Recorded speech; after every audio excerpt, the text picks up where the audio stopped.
Go.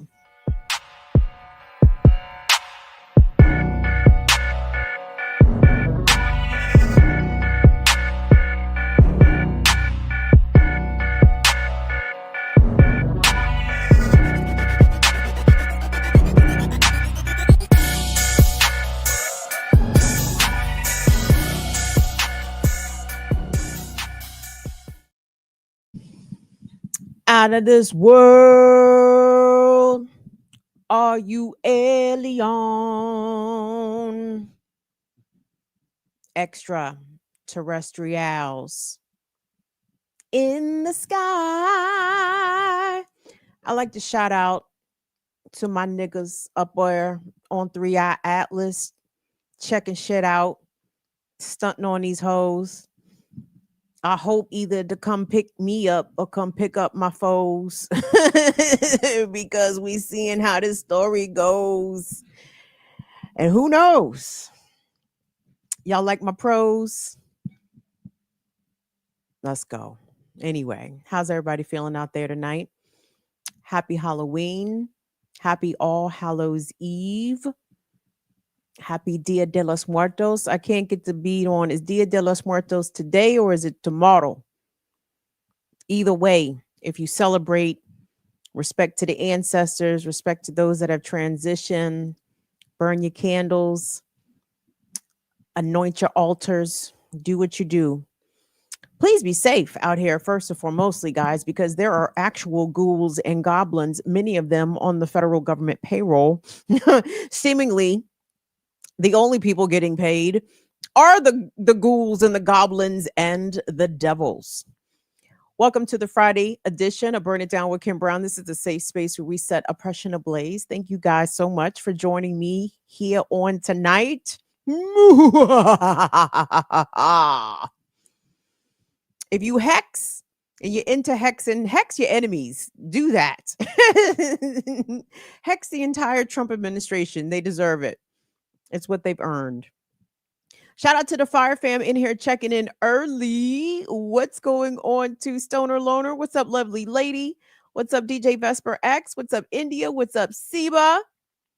Shout out to the good Swiss, I don't know if she's Swiss, but the good sis, Sweary Fairy, thank you so much for your love and your message and your support. I certainly appreciate it. Shout out to Trey D, per always. Thank you so much for your support of the platform and the channel. We certainly appreciate it. Peace to Brother Latif, who is our Friday night button pusher. So big up to Latif in the chat and on the buttons. So show Brother Latif some love out here. Gang, we got I guess a good show. Ain't no fucking good news, unfortunately. I guess 3i Atlas is good news. I can't even, y'all. Everything I see on 3i Atlas, it would be me regurgitating what at least 3 other people said. And I would like to play a video of it, but all the videos are 10 minutes long. All the videos are 10 minutes long. So go check out the folks, the astronomy folks, the geophysicists, the people that study such things. 3i Atlas is stunting on you hoes. And I think is making perfectly clear that it's not a comet. And I love the fact that they have this projected path that they think 3i Atlas is going to take. Oh, and it's going to pass by Earth and go and pass through June. It's like, nigga, why do y'all think 3i Atlas is not going to throw the shit in neutral and coast? They're going to decelerate and post up in and around Earth. Why the fuck else would they come around all this way? I understand the sun is a hydrogen battery and they probably needed to recharge before they go out into further parts unknown, but I'm sorry, they came all this way to not stop by Earth. Be serious. Be serious. Okay. That must be why we're getting so much information about 3i Atlas from all the trusted government sources like NASA and the other global space agencies, because 3i Atlas ain't doing shit, right? That's why nobody telling us shit. Right. So anyway, shout out to my niggas. So my niggas is about to put in some work out here. So long as they're not coming to enslave us or eat us, I'm pretty much cool with whatever 3i Atlas got planned. So yeah, shout out to them. And shout out to you. And shout out to us, because as I've told y'all now for weeks, we're either going to have to survive aliens or Nazis. All right. And right now, I don't know. I'd rather take my chance with the Nazis, because these Nazis are fucking suckers, right? Pussy clap. Open Google Docs. These are not brave people. These are not smart people. And I think we could more easily defeat the Nazis than we could the aliens. So maybe we should take our chance with the Nazis. Either way, knuckle the fuck up. Okay, protect your neck. It's real shut out here. And this being the 31st of October, as many of you know, and as many of you are probably acutely experiencing, starting on November 1st, the federal government is no longer funding food assistance, the Supplemental Nutrition Assistance Program, also known as SNAP, also known as food stamps. The Trump administration says that there's no money left, but I'm not sure if you guys heard this. Late today, two judges issued rulings compelling the Trump administration to pay these fucking benefits. A federal judge in Rhode Island issued a temporary restraining order, basically compelling the Trump administration to have the USDA, which funds SNAP, use the contingency funds that are there and are available to distribute to the states. So 42 million people in this country won't lose access to what many consider to be a primary source of how they eat, right? And then a separate judge in Massachusetts ruled that more than likely what the Trump administration is doing by withholding these funds is likely illegal. Now, we know that Donald Trump don't give a fuck about what the courts have to say. we know that Trump in court, Trump is like, court? They will pay attention to court. That's what the lawyers is for. I don't fucking deal with court. Send them niggas to court. Trump don't give a fuck about court. He don't give a fuck about court rulings, what judges have to say, temporary restraining orders, none of it. So we will see how the administration is going to respond to these judges' orders. But in the meantime, real people are actually suffering out here, particularly in the DC area. As you guys know, the seat of the federal government, a lot of Black people work for the federal government around here, or they work for government contractors. And tens of thousands, if not hundreds of thousands of people are experiencing not only economic hardship, but we're talking about folks who are career government bureaucrats, most of them in some way or another. Maybe some of them are former veterans who were able to start careers in the federal government. But by and large, these are well-paid positions, right? Um, I think 60K, let's say, as a base, or rather as a maybe a median in there. DMV folks, check in. I mean, I know we got some G1s and 2s out there at the 35,000, 40,000, but a lot of the people that work for the federal government are highly educated, they're deeply experienced, so it wouldn't shock if, 80K in better positions, right? And now it's no paychecks. And we're talking about people who have kids in school. We're talking about people who have mortgages, and they're finding themselves in food bank lines. Y'all, this is a big shift for people that are not accustomed to seeking out these resources. So I want to play this package from NBC Washington. This was around here. So many of the area food banks, you guys, are designating specific days only for federal government workers. I mean, it's that serious. And the people are showing up to these lines early in the morning. Okay. It is not a game. So let's go ahead and run that first clip.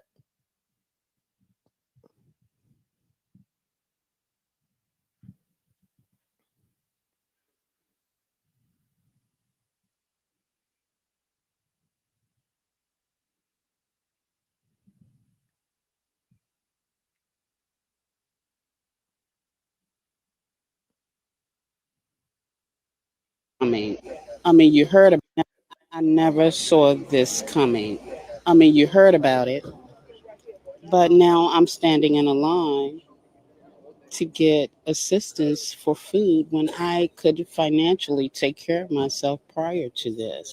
I know God and I'm dependent on God, but I saw this advertisement and I came out here for some food. No paychecks this week means a ripple effect, not just for workers, but for small businesses too, all because of yet another failure to compromise. Urban Outreach in Southeast DC and United Community in Alexandria will continue food giveaways every Friday until the shutdown ends. Thank you guys so much. Today, we're focusing on them to let them know that somebody cares and there is hope. You have to bring your government ID to receive the food, and you can find out when and where these distributions are taking place on our website, Fox 5 DC. I never saw this coming. I mean, you heard about it, but now I'm standing in a So, line to get so, assistance for food all when right. I Thank you. That's good. So, you see that, and those are the people with jobs, everybody. Those are the government workers who are furloughed.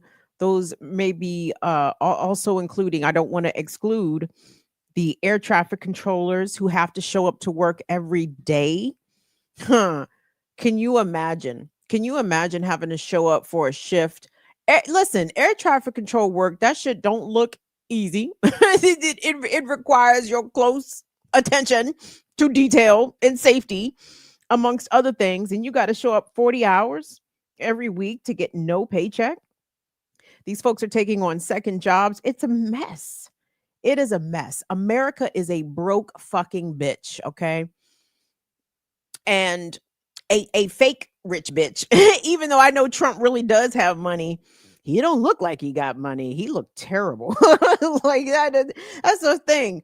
If Trump, Stephen Miller, and Steve Bannon, if y'all got money, why do y'all look like that? God damn. Go to the Mr. Plastic Surgery and tighten that up, or at least go get a detox. I mean, it doesn't it doesn't wear well. Maybe it's the evil. That's what ages them like that. And speaking of evil, guys, hold on. Let me say this. So there are a number of Democratic governors who are taking steps to at least somewhat trying to lighten the blow of these devastating federal cuts to the SNAP program. Like I said, 42 million Americans could be impacted, will be impacted. Ain't no could. 42 million people will be impacted by this. And I started to think, I'm like, how many people is 42 million people? And I started to look up some like the entire state populations of some places. And I think Nebraska, what's Nebraska? Like 2 million people or 3 million? The state of Missouri is like 6 million people. It's like, oh, this is buku, folks. This is not a smaller number of people. Our total US population is like 330 million. So you hear 42 million, like, oh, maybe it's not. No, it's a lot of fucking people. Like, no matter how you slice it, 42 million people is a lot of people. That is greater than the populations of some NATO countries, right? It's crazy. But here's the thing, guys. Let's assume that both shitty parties, the Republicans and the Democrats, by the way, a pox on both their houses. Like, it's this shit here don't make no fucking sense. Congress basically has been on paid vacation, especially the fucking House. They haven't sat in what, 5 weeks? Something ridiculous. Meanwhile, they collect paychecks and they're like, we don't, it's the other ones. You don't know what to do. Go fuck yourselves, both of y'all, all yous, while we at it. However, let's imagine for a second that all the SNAP funding appears in one way or another. The money is there for people to now receive benefits for the month of November and onward. In the so-called big fucking butt-ass ugly bill, the work requirements, the new requirements for people to receive SNAP are fucking staggering. This shit is giving 94 Bill Clinton welfare to work vibrations, because in this country, we attribute the need for government assistance as the unwillingness to go out and get a job. Meanwhile, ignoring the fact that that wages in this country, not only are they stagnant, they might as well be going in fucking reverse when you factor in inflation and the cost of food and the cost of housing and the cost of transportation, right? The majority of people who receive federal assistance have jobs. Many of them have full-time jobs. But in this shithole fucking country of America, replete with capitalism and Judeo-Christian values, like if you don't work, you don't eat. Bitch, there's motherfuckers working their ass off and still can't eat. Raggedy ass country.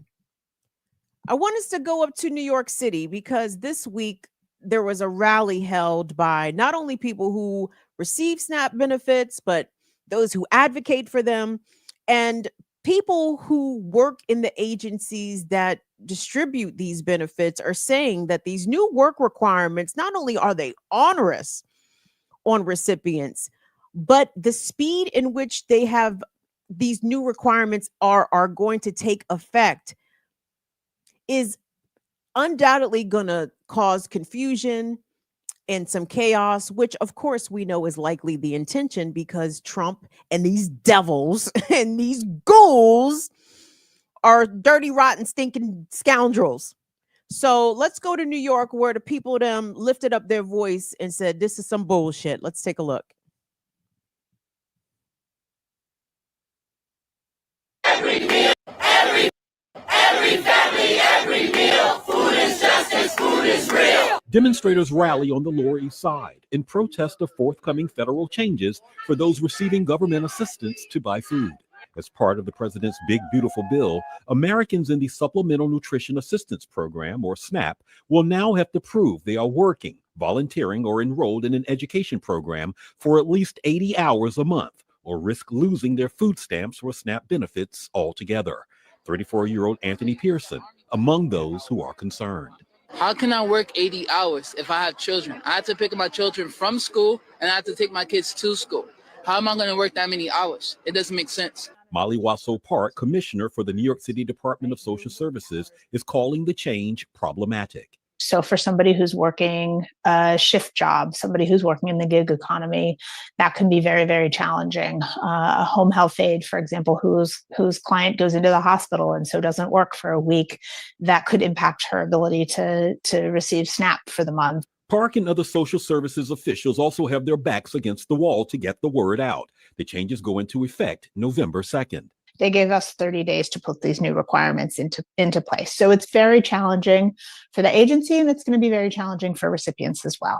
I've never seen people so happy in our country because of that, because so many different groups of people are being taken care of. But not everyone agrees. It's a $200 billion cut nationally to SNAP. And SNAP is really a lifeline for so many families. Elizabeth McCarthy is president and CEO of the Community Food Bank of Central New Jersey, one of the many tri-state food pantries helping families that are facing food insecurity. I think people have this misnomer that people on SNAP aren't working. About 82% of people on SNAP are working already, but having to prove that and show the documentation is very challenging to some people who may not have a computer, may only be doing things on their phone, to be able to upload documentation to prove that they've worked 20 hours every week. The new proof of work requirement applies to SNAP recipients 18 to 64 and now includes the homeless, veterans, those aging out of foster care, and parents with children 14 and older. We currently serve over 90 million meals every year. We're sort of expecting that number will go up. Exemptions include anyone on disability, and SNAP recipients are being urged to contact their benefits coordinator for further guidance. Yeah. So folks that are receiving SNAP or would be receiving SNAP if the shitty government was open are now subjected to all these all these big stupid rules. And for what?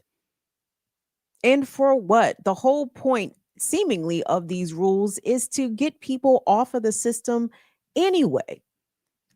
But you're kicking people off of a system and you're not elevating wages. There's no new federal hourly wage, right? States have had to take on that necessity themselves by increasing the hourly wage. So people, and I can't even call it a living wage because a lot of places it is not that. Certainly not a thriving wage as it ought to be. But here we are with folks staring this down. And let me say this. I think I meant to mention this earlier, but I forgot. So Westmore in Baltimore, Westmore, the governor of Maryland, Governor Cantaloupe Head, announced that the state of Maryland will fund area food banks to the tune of $10 million. For context, the state of Maryland has a rainy day fund of $2 billion.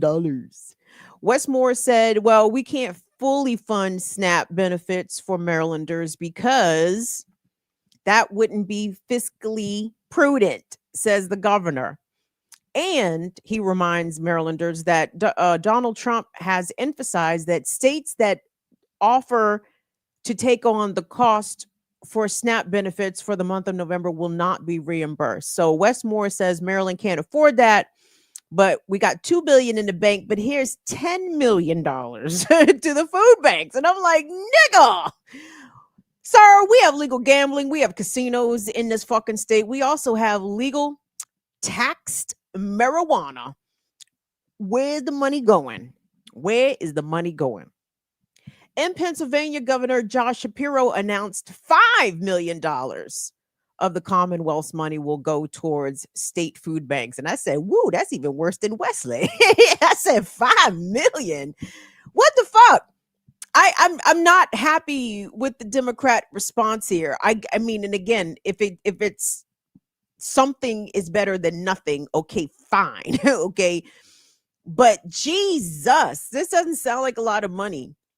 And it definitely sounds as though states and the federal government are preparing people to say that this program may not be in existence anymore. I keep telling y'all that I don't think Trump and the Republicans have any intention on reopening the government. They keep trying to place the blame at the feet of Democrats. And it's like, well, Democrats don't run shit, sir. I mean, you guys know how I feel about Democrats. It's fuck them niggas too.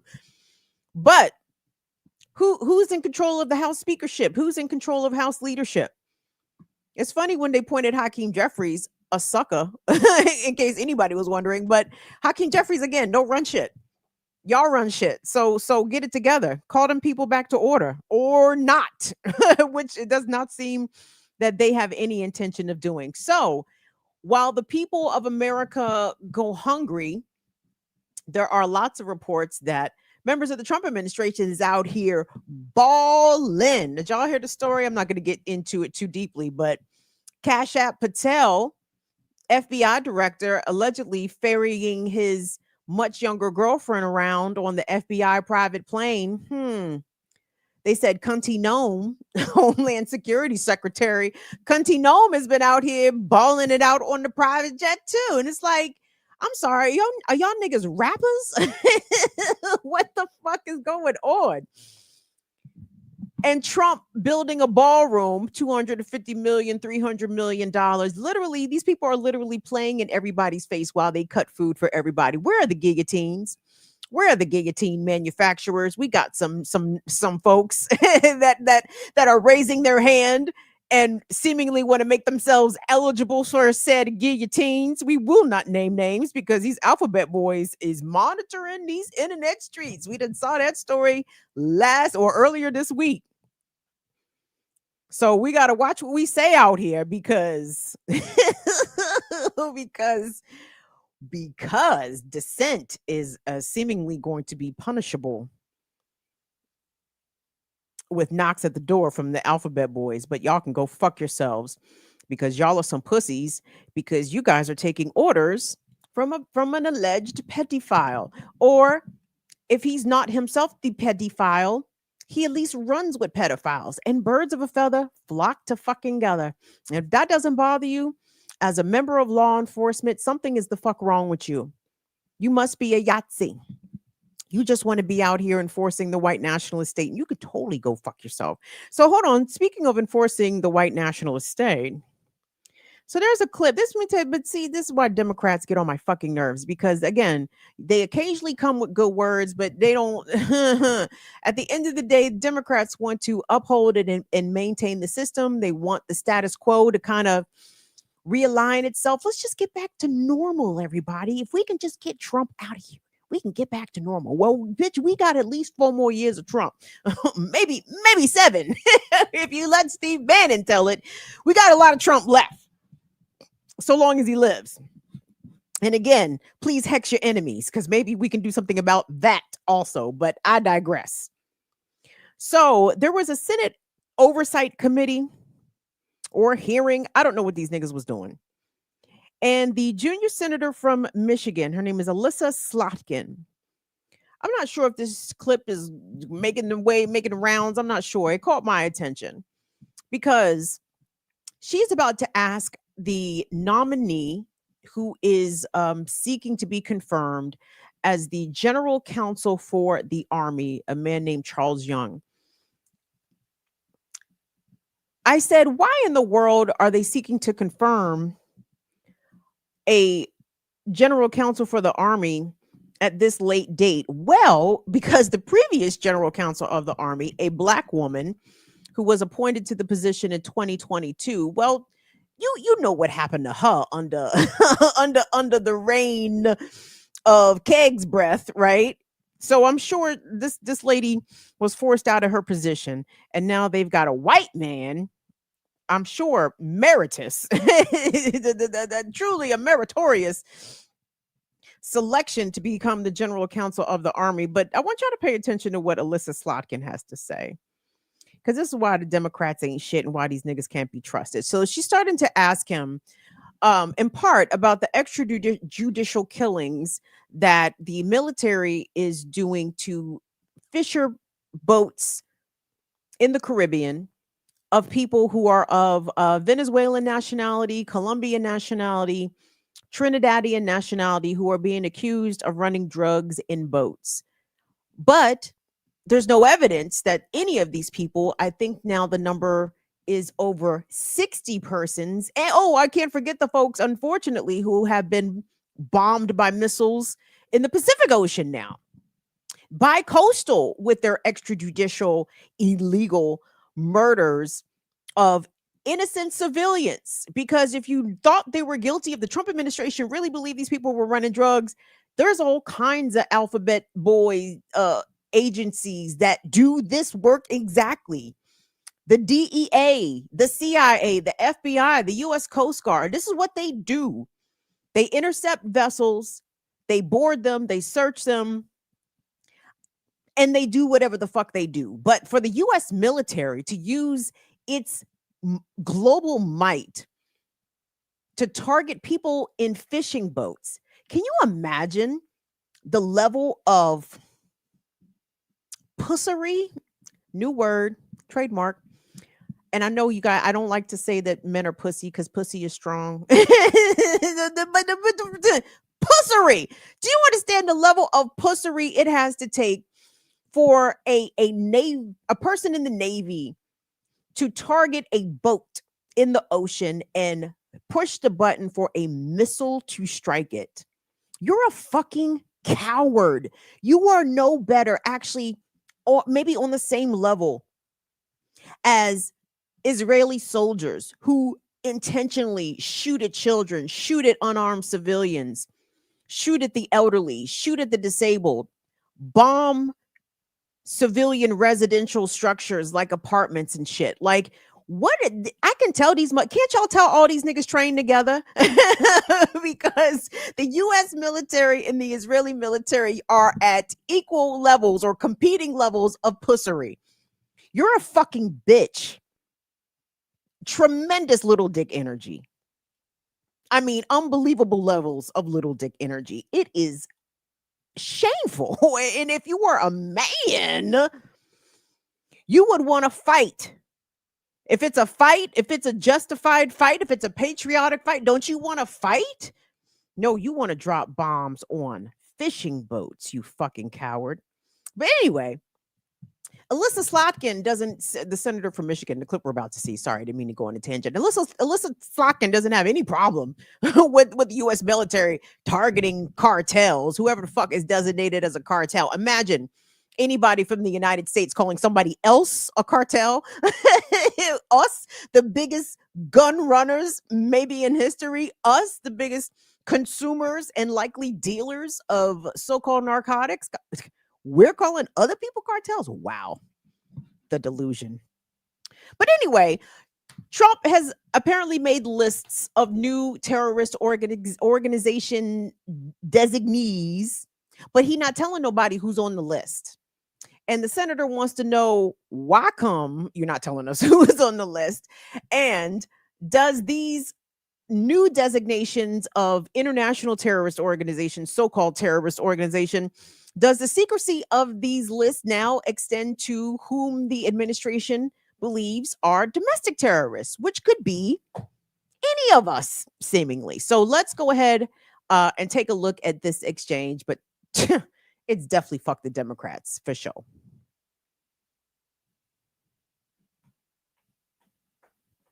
A letter was sent to Congress from the president. I'm guessing you had a hand in helping armed conflict, and the department is authorized against designated terrorist organizations. How many new terrorist organizations are we currently in armed conflict with, and could you name them? Senator, it may be more appropriate for me to discuss that with you in a closed session. We couldn't get it in a closed session when we met with the general counsel, the man who's now confirmed as a general counsel. And I would offer, as you mentioned before, I mean, I was a CIA officer and helped with targeting. I have no problem going after these cartels. I have no problem designating terrorist organizations in general, but we've never had an instance where there's a secret list of what I understand to be dozens of now terrorist organizations that the American public and certainly the oversight committees don't get to know. So I would just offer overseeing a secret list of terrorist organizations is concerning in this context, but much more concerning when we look at what's going on inside our country. The same time that that letter was being sent to this Congress, the president put out a new domestic terrorism executive order and asked the Department of Justice to designate a list of terrorist organizations who do things like have anti-Christian values, contradict traditional views of a family. Can you tell me what organizations have been designated as domestic terrorist organizations? Senator, I'm not. Besides Antifa, which was I am not aware of any designations under that. The Department of War, to my knowledge, has not been involved in that that I'm aware of. If there was the list of domestic terrorist organizations that were settled upon, would that authorize the Department of Defense to take military action inside the United States? Not to my knowledge, Senator. The decision to send troops into our cities has been deeply controversial. We had the National Guard, and the president turned down, I think, twice or three times by a federal judge just this past weekend, and setting National Guard troops from one state into another state. There is yet another leaked signal conversation from Secretary Hegseth about him considering sending in the 82nd Airborne. That's an active duty military unit, one of our most elite units. Is there any city in America that's currently in active insurrection against the government of the United States? Senator, the president in his determinations and the presidential memorandums that were issued to the Secretary of War has made determinations under 10 U.S.C. 12406. Right, but are they under, just the word insurrection is important, and you know why. If we declare in the 1807 Insurrection Act that there is a community, a city, whatever, that's in active insurrection, it allows the Department of Defense and the Army included to now perform law enforcement functions, arrest, detention, raids inside the United States, like the very thing that our country was founded upon in rejection of when the British were doing those things to us. So right now, by your legal determination, is any city in America in active insurrection? Yes or no? Senator, the president has not declared that any insurrection is. Would you support, the president in the last administration asked then Secretary Esper to send in the 82nd Airborne, the same unit, into the Washington, D.C. to try and quell peaceful protests here in the city. And he said, if necessary, can't you just, quote, shoot at their legs? Do you support the 82nd Airborne active duty military troops being sent into American cities today? Senator, it's my understanding the Department of Justice has looked at this issue going back to the 1970s when the Pentagon was under duress, as well as Washington, D.C. And it was the opinion then that the president would have the authority to use federal troops to protect federal functions and property in a manner. Federal that's property, consistent. we get. I'm not disputing that. Would you approve, as a lawyer for the Army, would you approve the 82nd Airborne, an Army unit, shooting at the legs of unarmed protesters, or would you push back against the commander-in-chief against that order? Senator, I would say that the current rules for the use of force that U.S. NORTHCOM allows for service members. I mean, to you use said you were force- going to speak truth to power. You literally just answered Senator Kelly and said you would speak truth to power. If the president of the United States asked you to, quote, shoot at the legs of unarmed protesters, yes or no, would you speak truth to power and say something in pushback to the president? I would certainly make sure that the president's directives would comply with the Constitution and law. Okay. I yield back. On September. Well, sir, you probably won't have your job very long if he is indeed confirmed. And, you know, some interesting nuggets to add to that exchange between the senator and the would-be confirmee. Is that a word? It is now. So Hegseth, Pete, Roydman. So apparently the Department of Defense, the Pentagon, or pardon me, the Secretary, I don't give a fuck. The fucking Pentagon has asked every state National Guard to do its sort of readiness assessment because the Pentagon intends to form like rapid deployment strike teams or some shit to be summoned to put down protests, right?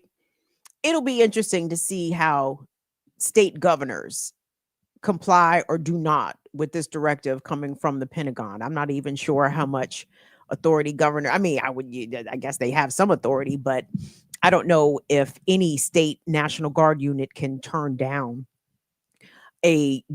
maybe a readiness directive coming from the Pentagon. Well, I'll be interested to see that. But why do you want that, PD boy? Why do you want National Guards, trained state militias, to be ready to rapidly deploy to places domestically where there are protests? And to be clear, here in DC, and I'm not sure what it is in California and in Illinois, but the National Guard that are deployed in DC are allowed to carry sidearms.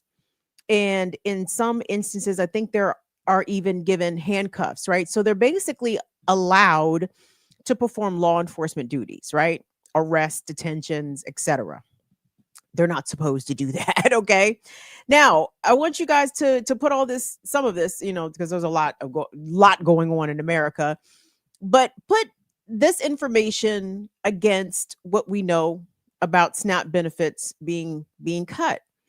The assumption is that people are going to be desperate. And some big box retailers, I'm sure you guys have even seen maybe some AI generated fake videos of folks, Black folks, overwhelmingly, seen with shopping carts loaded up at Walmart, for example, and running out. These videos are fake. This has not happened. Now, we know that retail theft happens. We don't even disagree with it.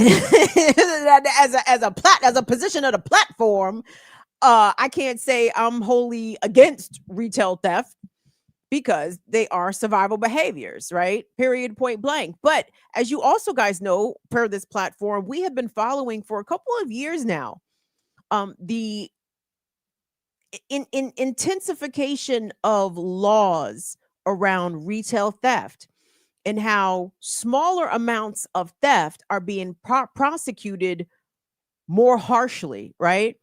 So they're giving people more time or more punishment for stealing smaller amounts of valued stuff, right? I don't think these things are coincidental, okay? I don't think these things are coincidental. Also not coincidental to me that a lot of these tightened retail theft laws are in place in a lot of blue states. I think Maryland was one of them. I think DC another. I think California another. Remember Karen Bass? We can't be stealing from Los Angeles. Okay. Now they want to put people in jail for regardless. So you're really pushing people through the president's policies to the point of desperation. I'm not sure what this looks like, everybody, but I think the intention is to destabilize folks and to get them to move them towards mass criminality so that the president can summon or declare martial law to have a reason to move these military assets into place, in particular into the bigger cities, New York, DC, Philly. They've been waiting. They've been chomping at the bit. Philly and Boston, Trump can't wait to send niggas up y'all way. But Chicago, Los Angeles, San Fran, he wants to move. So we can't give them what they want for now because, you know, my grandma used to say, you will get what's coming to you. All right. Can't give it to them for now. Right now, what we need to do is to make sure that we strategize, plot, plan, make sure that the folks get fed. We need to make sure that we are providing what we can for our people that are going to need it. Okay. If the food banks are one aspect of that, look to the food banks, organizations, mutual aid groups. I have a really good feeling, as shitty as the circumstances appear, my feeling is that people will persevere and survive. Like I don't think we're going to fall all the way off. I don't think the administration is going to get the desired outcome of folks wholesale acting out. I don't think folks are going to have to. I think communities are going to respond and make sure that people have what they need. So if you are people and you need things, by all means, please look around where you are. Social media, Google's, just find it. It's available. It's out there for you. And unfortunately, lack of transportation is a hindrance to getting food access, especially if you got to show up to a food bank or a pantry. A lot of these places are only open at designated times. They could be a distance away from where you live.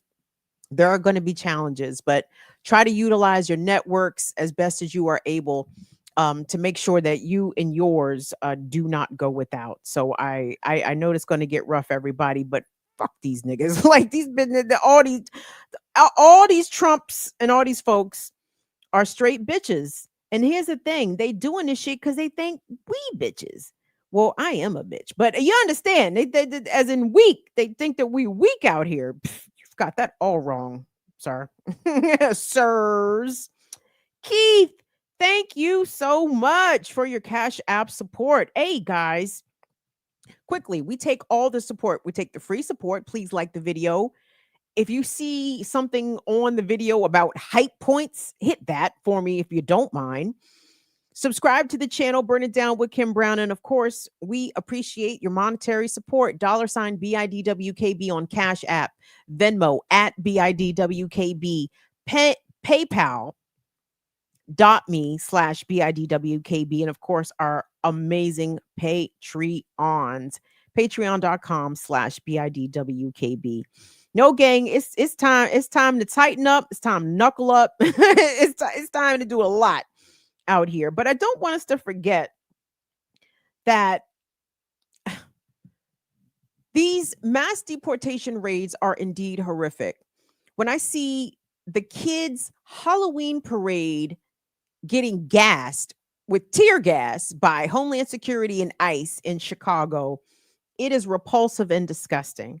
But there's a video making its way around from right here out of Baltimore, Maryland, showing Baltimore police attempting to run over a man that they wanted to question about what, I'm not exactly sure, but it really doesn't matter because you can't hit people with your car, cop. And it's made the national rounds. This video has gone viral, but I wanted to show it to you because not that we need a reminder, but just as a reminder that, you know, all marginalized communities in America are under attack. The Black community has been under attack. ever since we got here, we have been under attack. And in spite so-called progress in the form of civil rights and the 14th Amendment, 13th, all that shit, we are still living very much in occupied communities. So as much as federal surge troops and agents are coming into places again like DC, Chicago, LA, New York, these places have always been occupied. With the police departments of each of these respective cities receiving the lion's share of public budgets. Think of how crazy that is. That we fund police more than we fund healthcare, more than we fund education, more than we fund public services, more than we fund necessary, in my opinion, very necessary parks and recreation, the arts, shit that is way more important than whatever it is the fuck the cops do, okay? But somehow the police end up with the majority of the money. So I wanted to take a look at this video because everything about it is Baltimore. From, of course, the wonderful language and accents that Baltimoreans uniquely possess, the excellent commentary and directives and support that brothers out here on the block be showing one another. But then you get a real good glimpse of how the pigs fucking behave in Baltimore City. And it's repugnant. It's disgusting. And allegedly, it's been under federal consent decree, but we can't tell by the way this motherfucker is behaving. So let's go ahead and check out. This is the unedited version. This ain't the version you done seen on NBC Nightly News and shit. This got all the cussing in it, which we love because we love colorful language. But anyway, let's go ahead and roll that. Hey, yo, walk off, Trey. You hit the alley, yo. Go ahead, Trey. Walk off, yo. He geeking. He ain't even got no reason to stop him. Hey, yo, what the fuck? You gonna hit him with the car? Yo, what the fuck, bro? Yo, hell no, yo. Hey, yo. Come back this way, yo.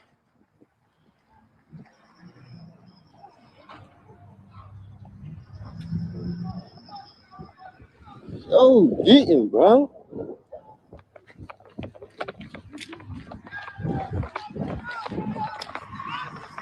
That's his dumb ass. Dumb ass. Fucking dummy.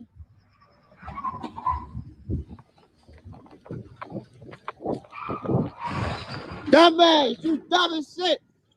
You dumb as shit. You crashing it all that. You really crashing out, bro. Go ahead, dumbass. Really crashing out, bro. You crashed his car and all that, bro. You really trying to hit my mind, bro. What the fuck? You really trying to hit, bro, with the car and all that. Oh, hell no. Bro. Hey, yo, walk off, Trey. You hit the alley, yo. Go ahead, Trey. Walk off, yo. He geeking. He ain't even got no reason to stop him. There we go.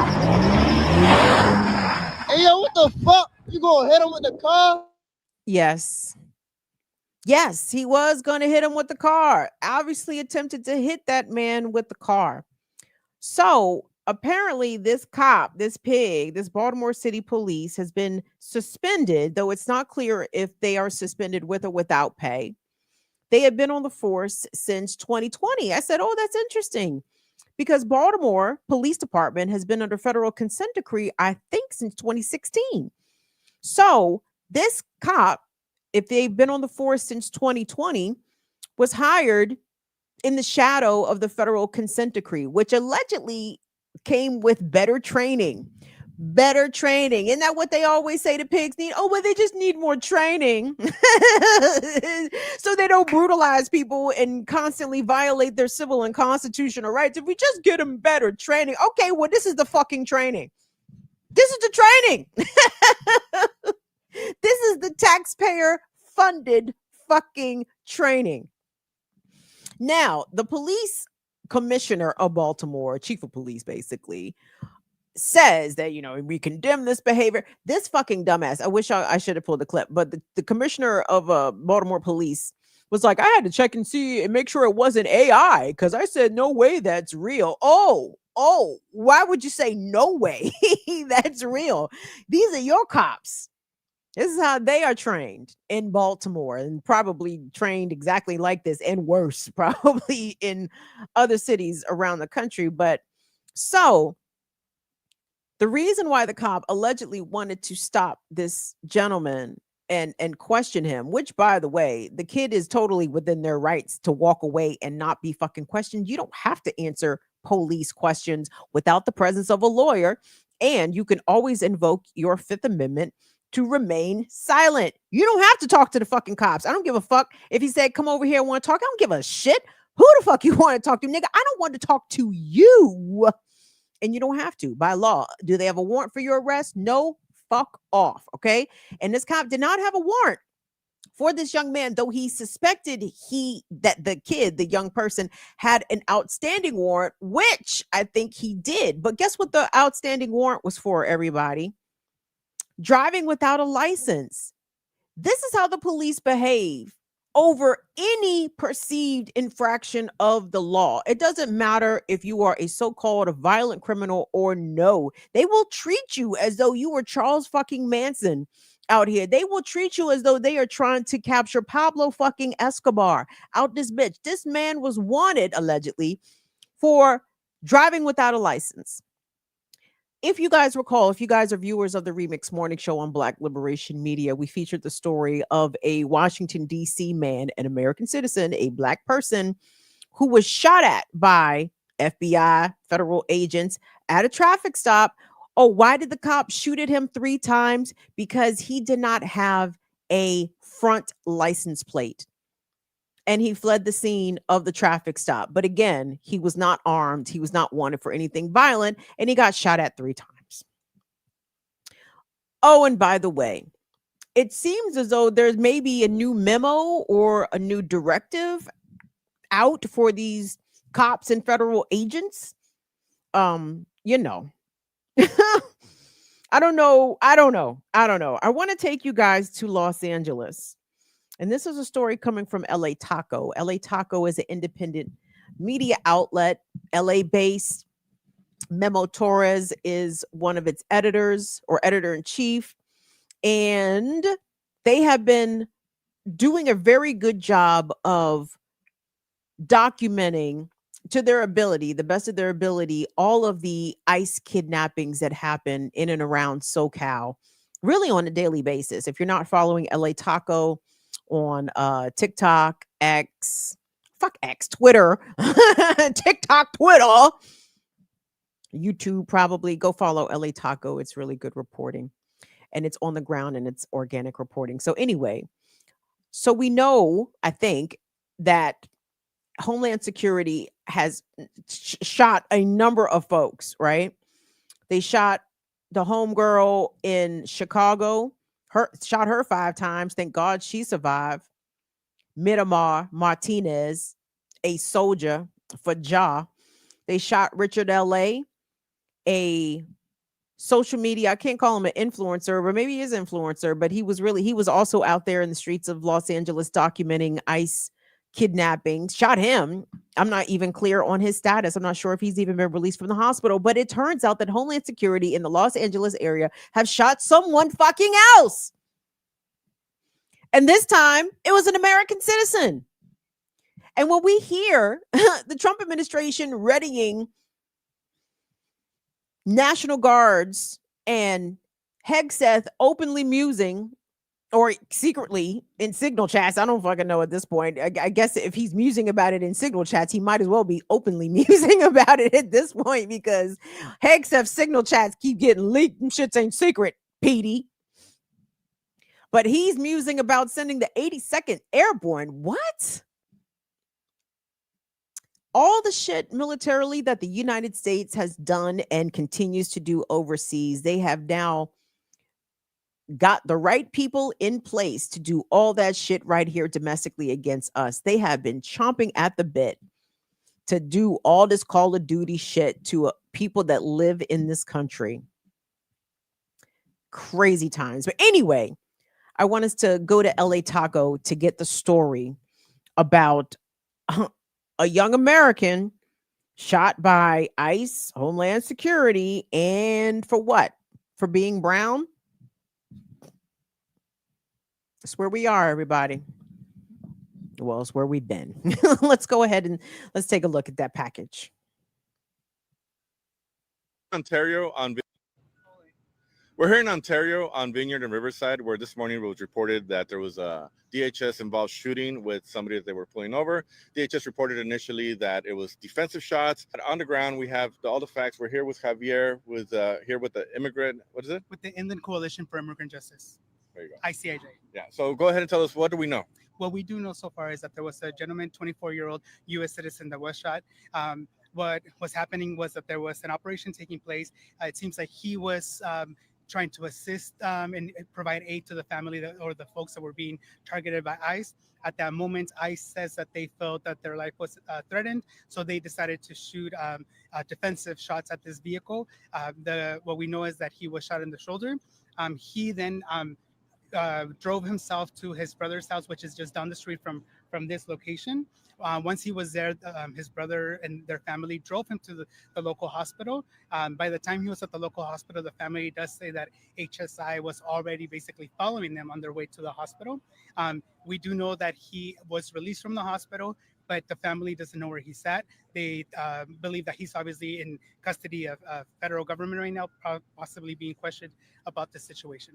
So the person who was shot this morning is Carlos Jimenez, 24 years old, U.S. citizen. This is right here is his vehicle, where you can see that a bullet pierced through it and shattered the glass. We just learned that he was released from the hospital and was taken into custody by HSI. He's currently being held at the West Valley Detention Center, and he will make his initial court appearance tomorrow at 2 p.m. We spoke with the family, who did not want to be on camera at this time. They said that Carlos Jimenez is facing charges for assault on a federal officer. Right down the street behind me is where Carlos was shot by federal immigration agents this morning. He then turned into this neighborhood to seek safety. So besides the 24-year-old U.S. citizen being shot, taken to the hospital, the other person in the vehicle originally stopped was also taken. And apparently a woman that was just collateral was in the mobile homes was also taken as well. So 3 people involved in this incident. We'll try to get you more details as we get it. We're here in Ontario on Vineyard and Riverside, where this morning it was reported that there was a DHS involved shooting with somebody that they were pulling over. So, I mean, quite clearly, these people are escalating in their violence and escalating in their brazenness to not only kidnap people, but to shoot people, shoot at people. Oh, we felt threatened.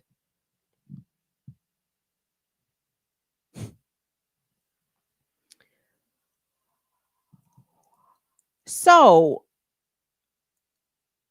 I wanted to say something about this young person who was shot and now disappeared, maybe until their court appearance. Hopefully that they will be afforded a right of due process. They will be allowed to make an appearance in court, because what we know in part, what ICE and Homeland Security have been doing when they take people, they immediately ship them out of state or ship them to another ICE detention facility far away from where they were apprehended, so that folks end up missing their court dates and then end up lost in the system, right?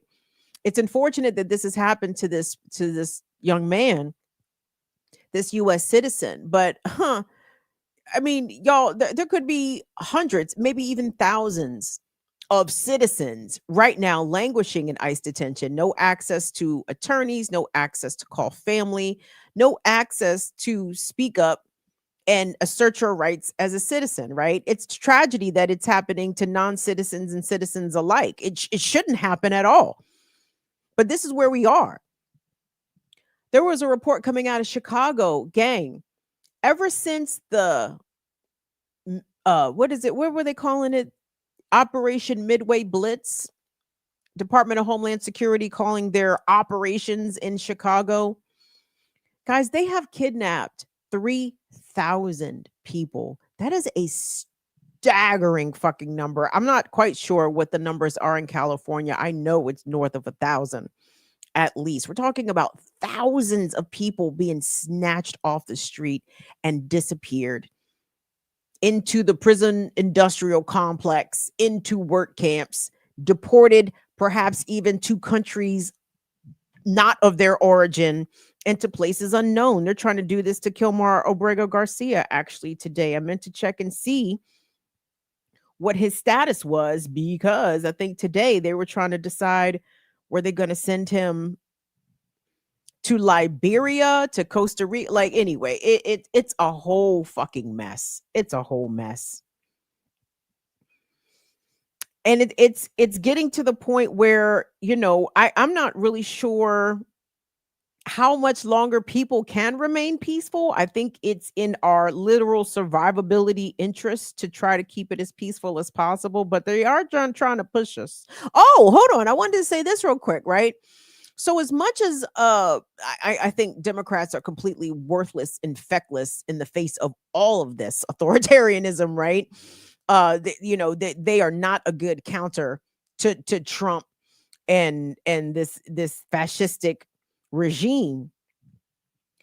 I want to know where, from the Democrat attorney generals, from the Democrat district attorneys, where are the consequences for these so-called federal agents who are literally shooting civilians unjustifiably? Now, we know the regular cops can get away with it, right? That's what like we're used to Democrat prosecutors with a reluctance to, go after police because, they keep us safe. But I've only heard from one, actually. Larry Krasner in Philadelphia is the first person I've heard kind of mention it. But if we have these masked individuals of questionable law enforcement status, right? We don't know for a fact that these people have been deputized, sworn, assigned badge numbers, taking the oath to defend and uphold the Constitution. Not that cops give a fuck about any of that shit anyway, but there is a fucking protocol to this shit, right? You do have to be trained and certified on some level as a law enforcement officer. It does not appear as though many of these deputized individuals have said training, and chances are they're not sworn, thereby making them unknown and unaccountable, right? But if they're not sworn officers, then they don't have any expectation of any kind of immunity, right? Qualified immunity is the thing that we would love for police not to have, because that way, when they do fuck shit, when they commit brutality, when they murder members of the community, when we go into civil and possibly, criminal proceedings, you can go after they shit, right? Take all they shit. If cops had their personal assets tied to their professional conduct, I'm telling you, these motherfuckers would not be doing the brutality to the extent that they do, right? But it's like, these motherfuckers don't have no qualified immunity if they're not really cops. So my question is this: how come Democratic attorneys general and district attorneys are not asking the public to submit to them all of these videos of these agents, these so-called agents, doing all this illegal shit? Because this needs to be documented. It needs to be, you run all these motherfuckers' faces through facial recognition. You know what I'm saying? We could, the state actually needs to be doing cell phone surveillance on these motherfuckers, right? Where is the investigation? Where are the consequences coming after, hopefully after the regime ends? And if the Democrats, those that are in positions of power, those that are appointed to uphold and defend the law, to prosecute people, to bring charges, to go before grand juries, how come, where is this happening at? I did see Larry Krasner. I saw a clip today, actually, the Philadelphia district attorney. I'm not quite sure where he was, but it was a friendly situation wherever the fuck he was. He was in front of a friendly crowd, and he was asking or telling people, in response to, well, what do we do when we see these masked people? Well, he was telling them to record, to document, and send them to me, because I might need it later for evidence if we decide to, if some federal agents need to be prosecuted for criminal crime. And he kind of said it with a smile on his face. So I'm like, is he being serious? Does he mean this? Hopefully he does, but if he does, he's the only one I've heard say it. I don't know what the Cook County prosecutor is. Is it still Kim Fox? Who's the Cook County prosecutor out there in Chicago? Kim Fox asking for the community to send her videos of so-called ICE agent and Homeland Security agent activities when they are illegally deploying tear gas on the streets of Chicago in proximity to elementary schools. Like, what the fuck? All of this is illegal. All these motherfuckers can be brought up on charges. All of their records can be subpoenaed. And the fact, and maybe the Democrat prosecutors are doing this in secret. maybe they are quietly conferring behind the scenes on, best ways to go after these so-called agents. But I'm sorry, I need to know that there's consequences coming after this, if there indeed ever is an after. but I at least need to be somewhat reassured, even though not fully ever reassured, that there could be a plan for accountability. If Trump is the only motherfucker with immunity and Trump is not going inside the jail cell, can these fucking local yokel dokels go to fucking jail for this shit as they should? What's the plan, Democrats? Another set of bitch ass niggas. Anyway, give me a second. Thank you guys. I appreciate y'all being here. Hit the hype button.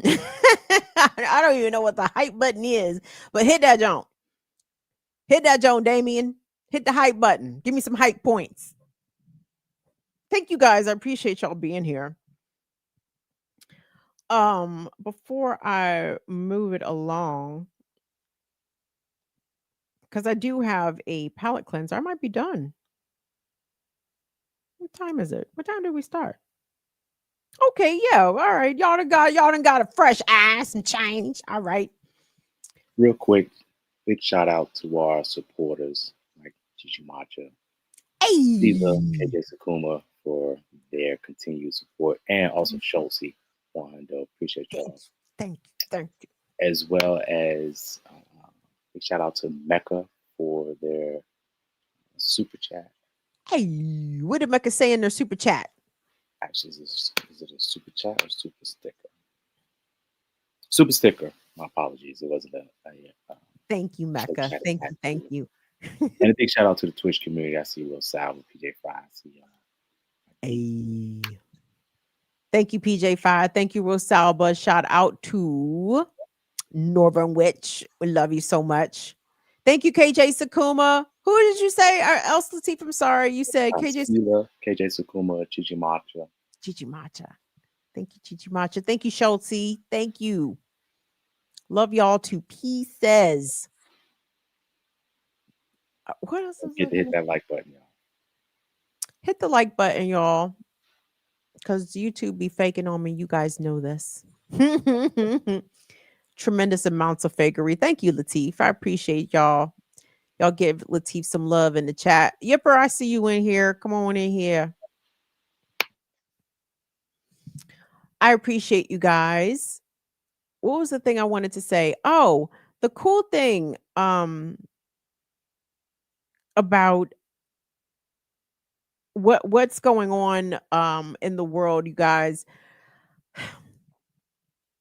Just look up.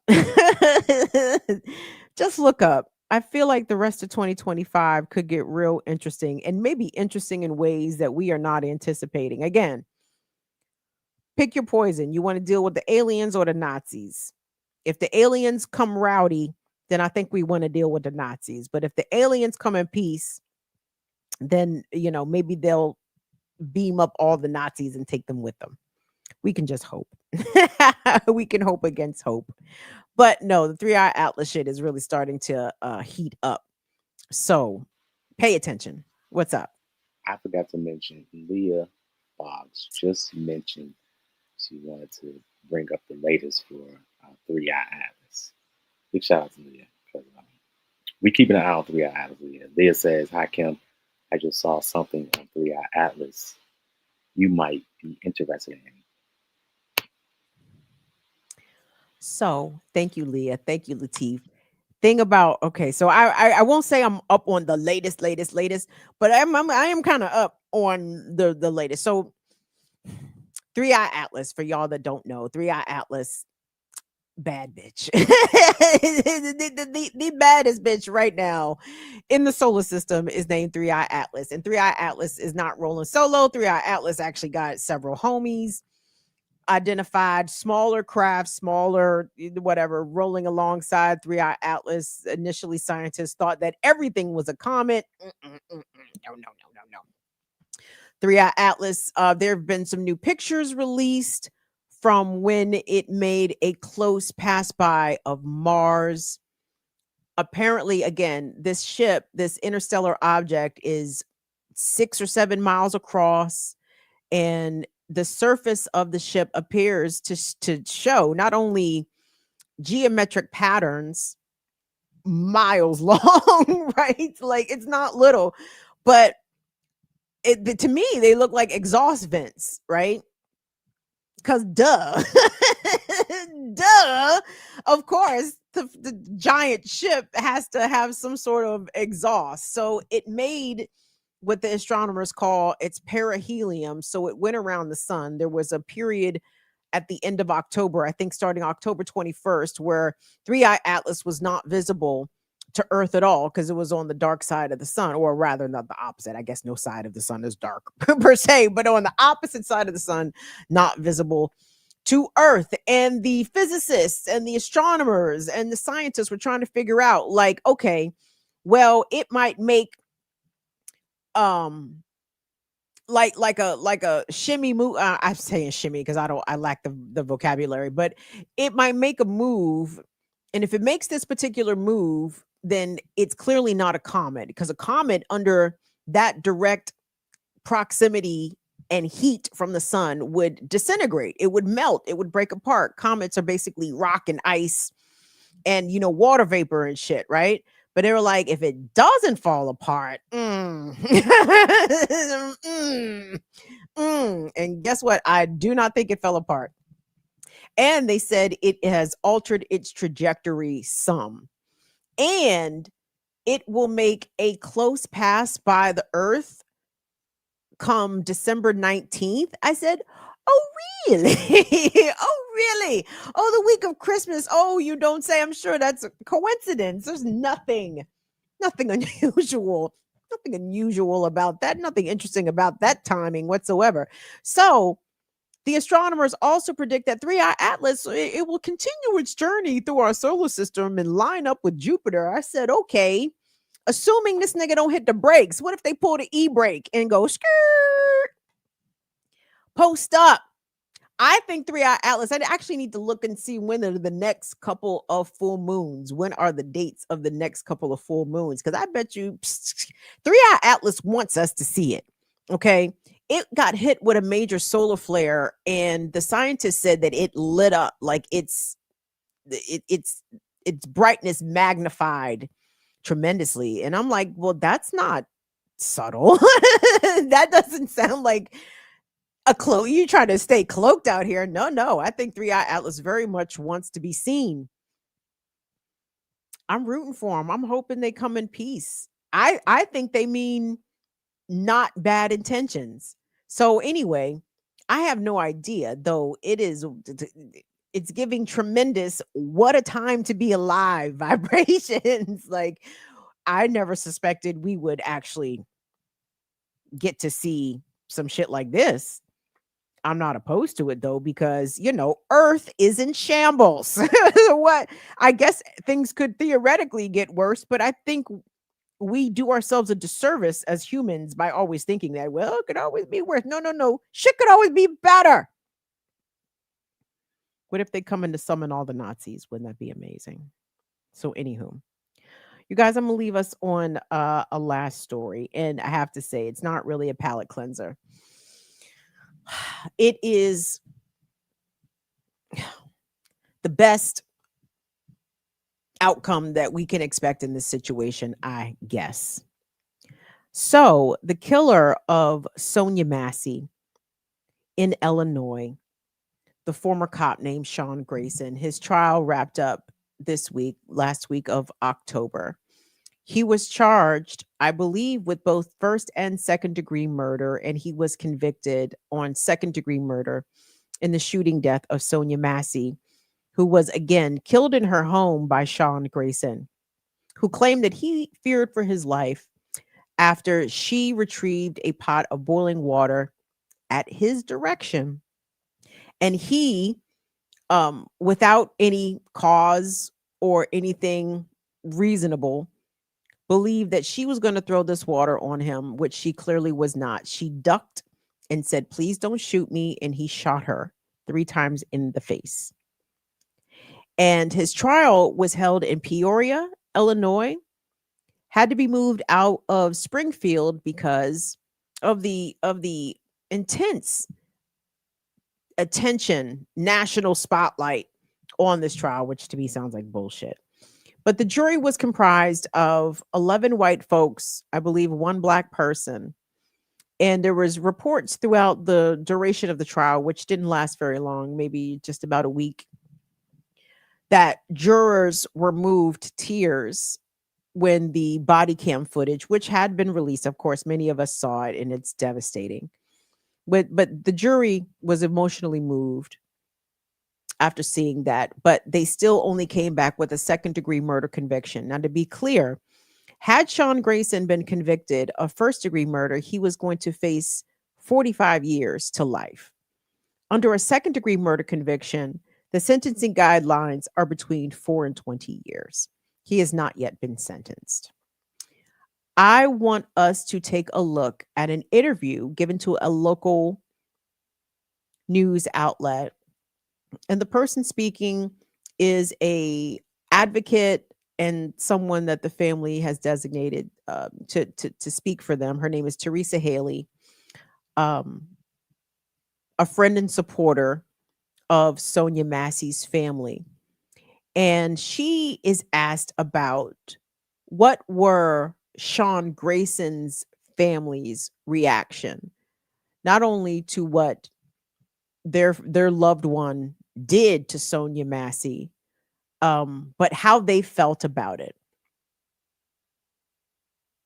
So I want you guys to hear what this lady had to say. It speaks to the endless grace that Black people possess within us.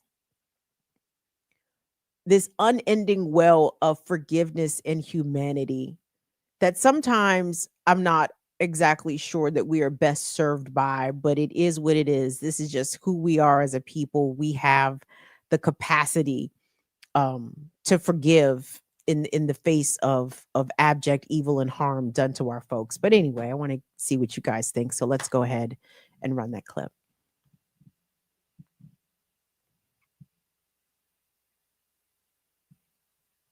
To the Grayson family, what do you say to them? They were in the courtroom. You all obviously made eye contact at times. What's your message to them? I feel sorry for them. The mother came over and apologized, and she said, "We did not raise him that way, and I'm really sorry for your family." My heart goes out to them. We lost Sonia, but they lost a son, and what he did for Sonia, he has to pay, and they realize that. You're saying Grayson's mother came up to you during the trial? During the trial, and apologized not only to me, but to the entire family, especially Sonia's mother.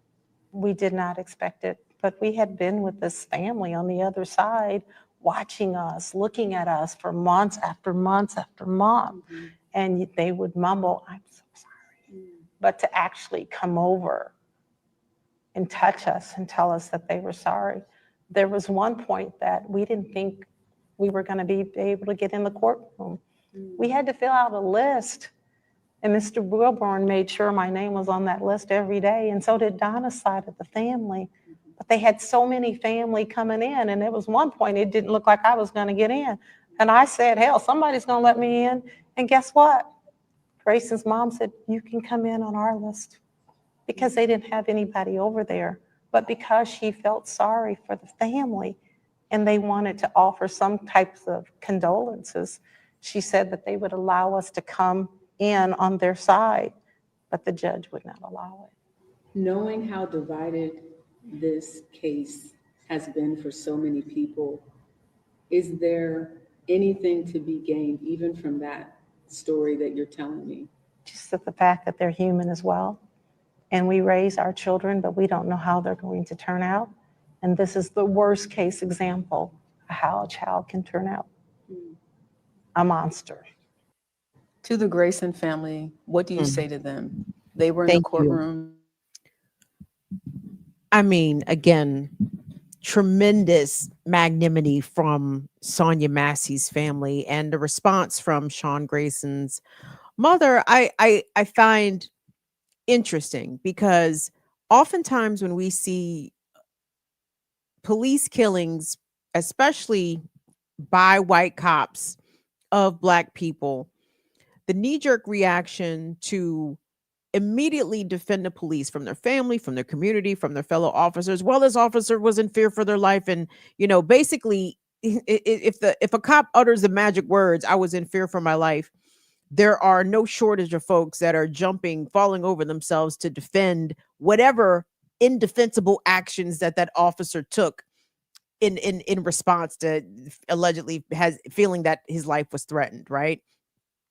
So for the mother of this former pig, to apologize numerous times, to extend the privilege that she had in the courtroom to make sure that Sonia Massey's people were accommodated. Again, it's literally the bare minimum, but how many of these motherfuckers don't even bother to do that, right? So I appreciate that. And again, I'm kind of loath to praise folks for doing the bare minimum of humanity, but oftentimes we don't even see the bare minimum being performed. So it's like, when you do see it, it's like, oh, well, that's good, because we know that they did not have to respond that way. So kind of good on them. But also, when the mother told Sonia Massey's, family's supporter that he wasn't raised that way, I have questions about that also, right? I understand that the way white supremacy impacts us all, it impacts everybody: white folks, Black folks, brown folks, everybody. Everybody's impacted by white supremacy.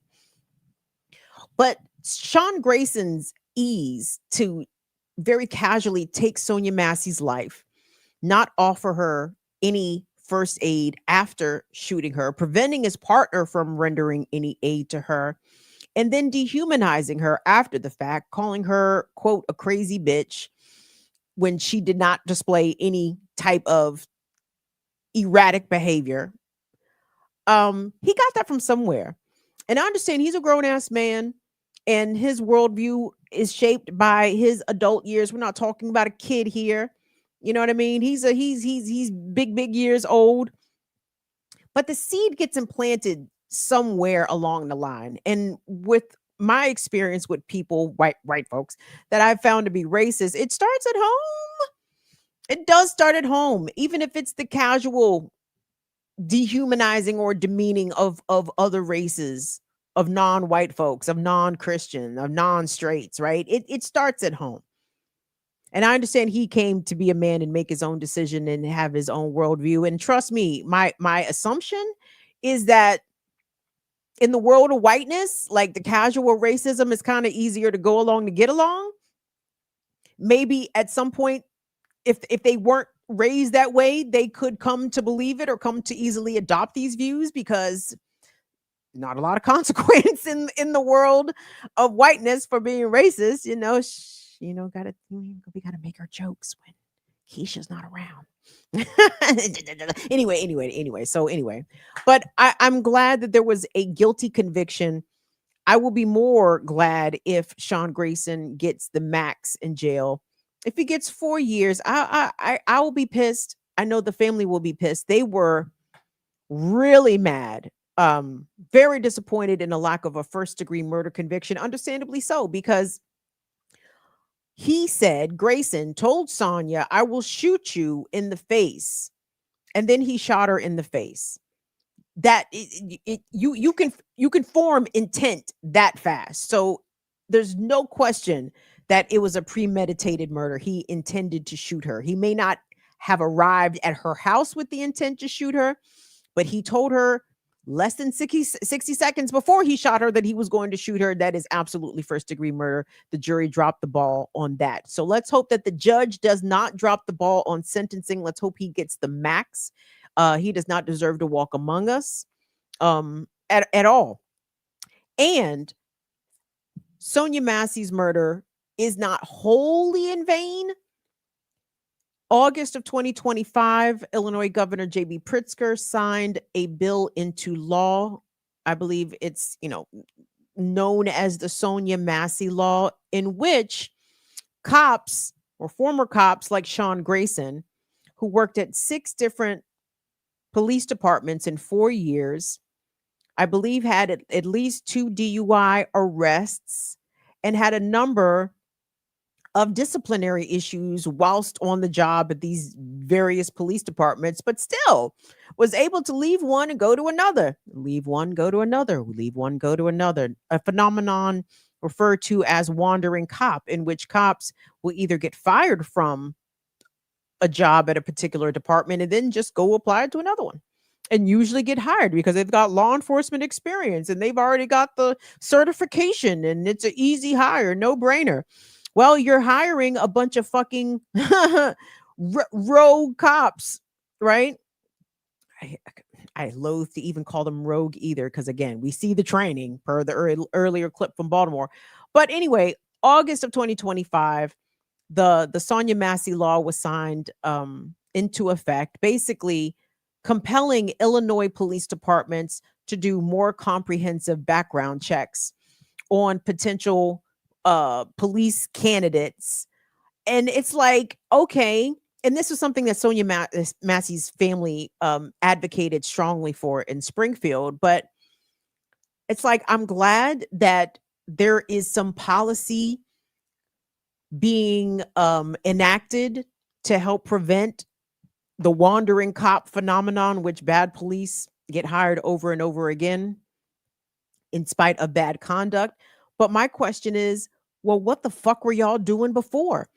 If this law compels more stringent background checks and more, a deeper look into officers, service records and shit, then what the fuck was going on before? What the fuck was going on before? If y'all weren't doing comprehensive background checks, then what the fuck was you doing? And that's the point. It doesn't matter. The standards to be law enforcement, as we are seeing at the federal level with so-called ICE and Homeland Security, is able-bodied maleness. That's it. That's it. You don't even have to be mentally fit or even physically fit, depending, right? Able-bodied maleness is enough to deputize you, to give you a gun and a badge and police authority and police powers. And you can kill, you can maim, you can brutalize, so long as you're upholding law and order in this here raggedy fucking country.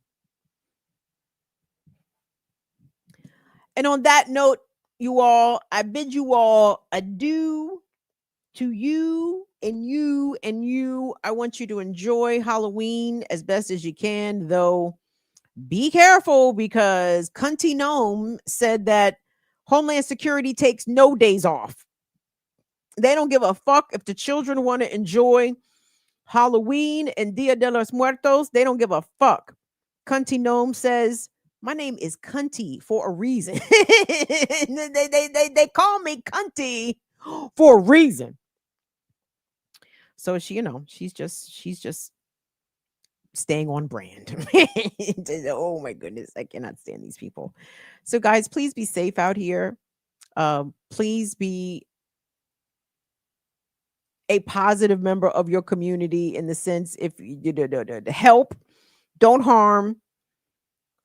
Eye to the skies, 3-Eye Atlas might be coming to pick somebody up. I don't know. They might be coming to pick somebody up, but we prefer the 3-Eye Atlas version to come pick us up than we do the fucking ICE version to come pick us up, right? All right. Well, y'all, don't forget Saturdays with Renee tomorrow morning, 11 a.m. Eastern Time, Black Liberation Media. Thank you all to those that tune into the Remix Morning Show. Weekdays, 8 a.m., Black Liberation Media. Please go over there and subscribe. And like I said, smash buttons over here before you roll out. Hit the hype points button, hit the like, subscribe. We shout out to all of our new subscribers, all of our new Fire Fam members. And thanks to all that have already picked up your hoodies, your Fire Fam hoodies. They are still 20% off at the merch location. And I think we got a few dollars off of long sleeve tees. So stock up on your Burn It Down with Kim Brown fall gear to stay warm. Rock your hoodies. We got great colors, great fabrics. I love our hoodies. I like the stuff actually. And there's other shit up there too. Get you a sticker, get you a bag, get you a Burn It Down with Kim Brown coffee mug. Is that all I have to tell you? You can send super chats as well. So anyway, I appreciate all the support. Thank you so much to Will and Molly. Thank you to Brother Lateef for his Friday Fingers production contribution. Excellent job, Lateef. Thank you so much. And we will see you guys back here on Tuesday. All right. I love y'all. Please be safe. Look out for your folks. And shout out to 3i Atlas. Oh, and of course, shout out to the good people of Jamaica. Still trying to recover from the aftermath of Hurricane Melissa. Please don't forget about the Jamaican people. Don't forget about the people in Sudan. And of course, it's always free Palestine. So I love you guys to pieces. All right. Y'all be safe out here. See y'all later. Bye-bye, y'all. Deuces.